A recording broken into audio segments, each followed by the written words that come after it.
Gindayaw sang isa ka legal expert anangin panindugan sa mga ogtunganon sa ginpatigayon nga public consultation sa Barangay Abilay Sur, Oton, Iloilo sa nagligad nga Agosto 14, may kaangtanan sa ginaproponer nga 50 megawatt hyperscale artificial intelligence kon AI data center. Sa interview sa Bomba Radio kay Attorney Tiffany Somes, iyagin pahayag nga mayara gid sang kinamatanong ang publiko. Ilabi na ang mga pamatanon kung ano ang mga detalye sa mga epekto sa proposed project sa ilang lugar. Suno sa abogada Husto anang inaktwasyon sa mga kabataan ilabi na sa ginapahayag nga ng mangin environmental impact sang proposed AI data center. Dugang pa sinin hindi lang simple nga oposisyon ang ginpakita sa mga pamatanon sang Oton, kundi isa ka oposisyon nga base sa ila na basahan ukon pagtuon sa nasambit nga proposed project.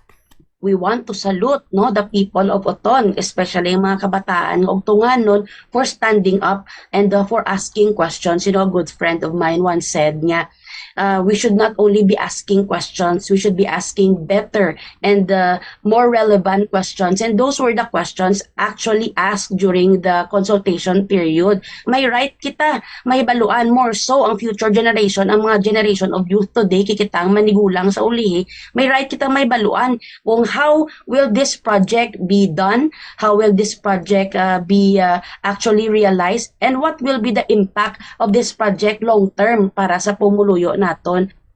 Si Attorney Tiffany Marie Somes.